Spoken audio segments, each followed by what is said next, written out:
Em Gênesis capítulo 6, verso 4, contém uma frase que intrigou os leitores da Bíblia e os estudiosos por gerações. Veja, havia naqueles dias gigantes na terra, e também depois, quando os filhos de Deus entraram às filhas dos homens e delas geraram filhos.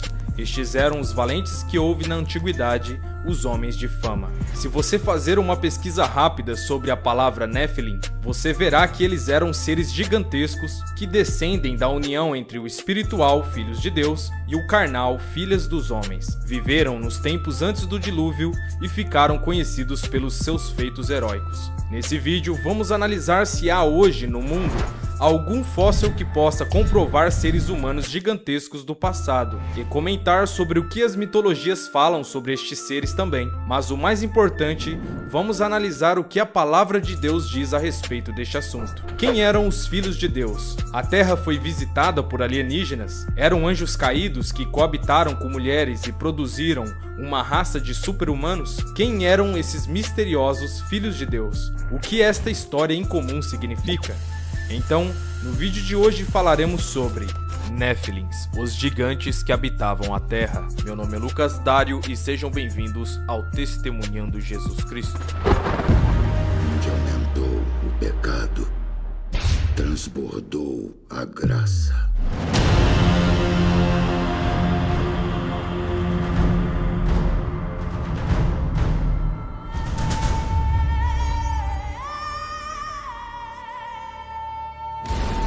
Paz, amados! Peço a ajuda de todos vocês para se inscreverem no canal e ativar o sininho de notificações. Se vocês gostarem do vídeo, deixa aquele like que me ajuda demais a produzir mais vídeos. Sem mais delongas, vamos pro vídeo. A passagem de Gênesis 6 é uma das mais debatidas no Antigo Testamento.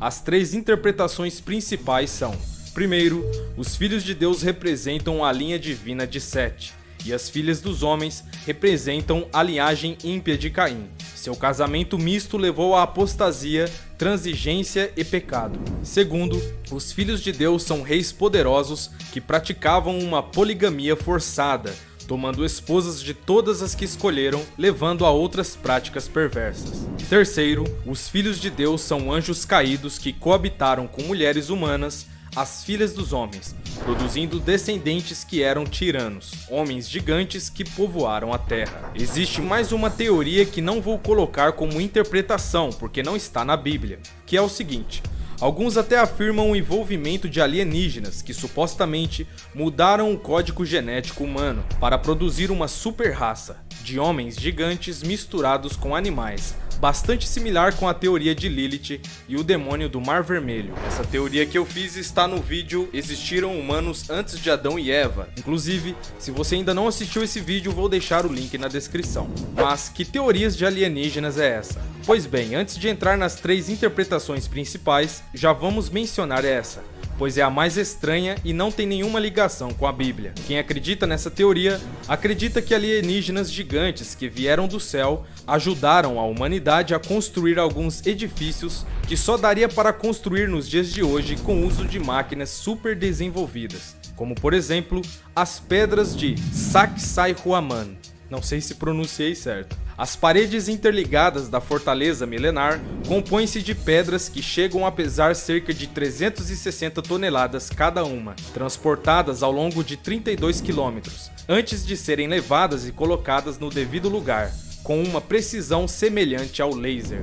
Outro exemplo, a famosa estrutura de Stonehenge, um enorme círculo de pedras, algumas pesando 50 toneladas erguidas em uma zona rural inglesa, nos arredores de Salisbury. Muitos acreditam piamente que o conjunto de blocos de pedra serviu também como base de aterrissagem para extraterrestres. Muitos se perguntam até hoje como estas pedras gigantes antigas acabaram sendo transportadas centenas de quilômetros de distância da pedreira original.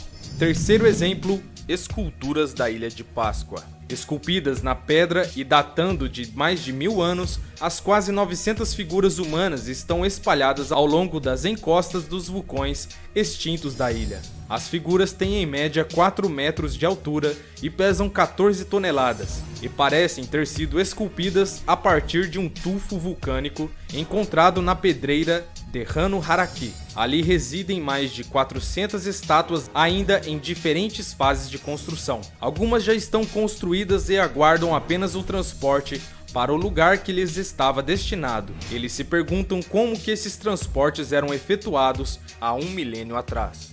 Anjos caídos. Os filhos de Deus de Gênesis 6 poderiam ser anjos caídos ou demônios. De acordo com os versículos 4 e 7 de Apocalipse 12, Satanás liderou uma rebelião contra Deus e seus anjos justos, durante a qual o diabo persuadiu 1/3 do reino angelical a se juntar a ele. Esses anjos caídos tornaram-se demônios. Você pode descobrir especulações sobre anjos caídos em vários escritos. Deus criou os anjos, tornando-os de certa forma filhos de Deus. Os escritos de Jó confirmam isto.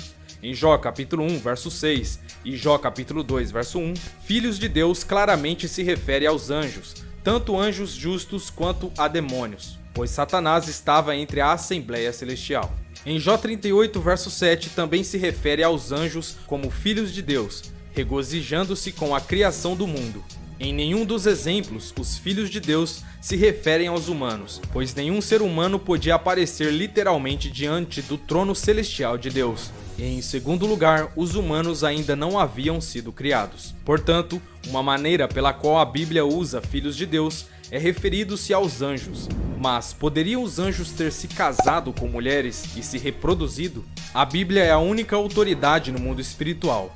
Você pode ficar surpreso ao saber que o próprio Cristo deixou de lado a questão de saber se os espíritos poderiam casar ou coabitar com humanos. A resposta é não.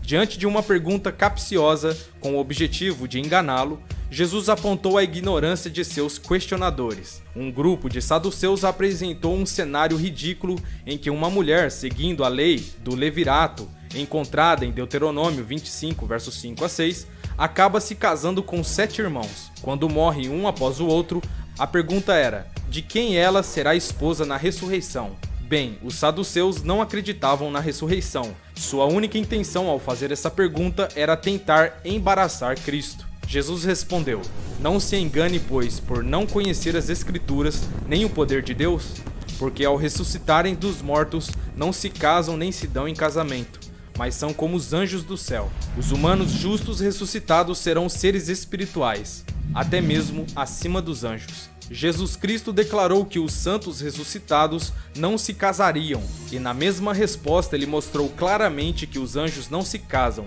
Os anjos não procriam, eles são seres criados. Além disso, o contexto de Gênesis 6 prova que não está falando de seres espirituais. E o Senhor disse: meu espírito não contenderá com um homem para sempre, porque ele realmente é carne. O assunto era seres humanos e não demônios nem alienígenas, gigantes nas mitologias e cultura popular. As mitologias antigas estão repletas de afirmações estranhas de deuses coabitando com humanos.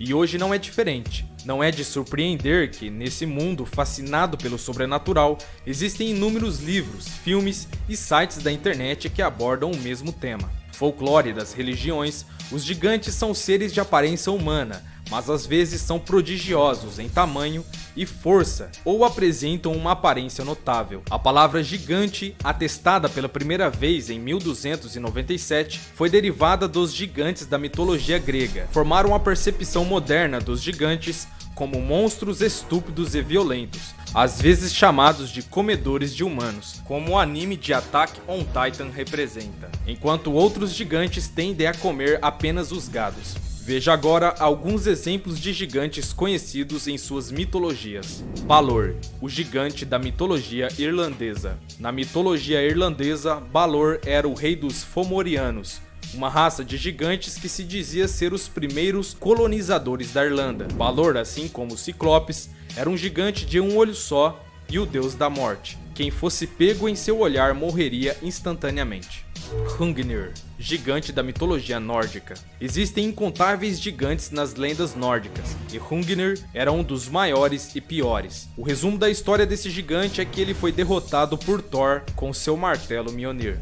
Os nórdicos da época acreditavam que os fragmentos desse gigante foram espalhados pelo mundo todo. Gentil, o gigante da mitologia francesa e espanhola. O povo da região basca da França e parte da Espanha dizem que esse gigante e muitos outros representam os pagãos que habitavam a terra antes do cristianismo.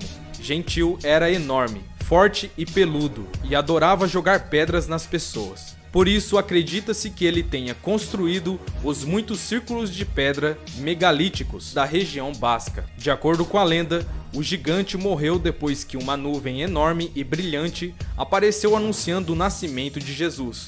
O gentil, assustado, não queria mudar e correu montanha abaixo e se escondeu em um dolmen para nunca mais voltar. Polifemo, o gigante da mitologia grega. Polifemo é talvez o mais famoso dos ciclopes, os gigantes caolhos da mitologia grega. De acordo com a lenda da Odisseia de Homero, Polifemo era o filho do deus mar, Poseidon, e da ninfa do mar, Tosa. Oni, o gigante da mitologia japonesa. No folclore japonês, os Oni costumavam ser gigantes hediondos em forma de demônio. Eles são retratados com uma aparência assustadora, com pele vermelha ou azul, 3 dedos das mãos e dos pés, e chifres grotescos. Muitas vezes também estão nus, exceto por uma tanga feita de pele de feras. Descritos como superiores, eles também gostam muito de carne humana.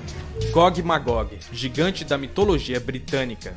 Gog-Magog tinha 3,6 metros de altura, um ser rude e forte que poderia arrancar um carvalho como se fosse um galho. Um dia, um grupo de gigantes, incluindo Gog-Magog, atacou Brutus, um descendente dos troianos da Grécia que reivindicou Albion como sua. Os gigantes mataram muitos britânicos antes de serem mortos, e apenas Gog-Magog sobreviveu. Kumbhakarna, o gigante da mitologia hindu. Kumbhakarna é um demônio gigante apresentado no épico hindu Ramayana.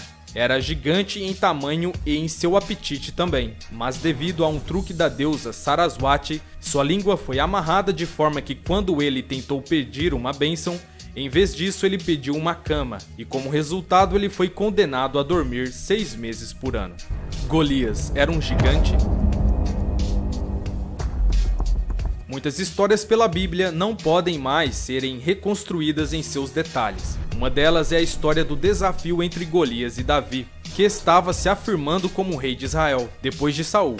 Tudo o que sabemos se encontra em 1 Samuel capítulo 17.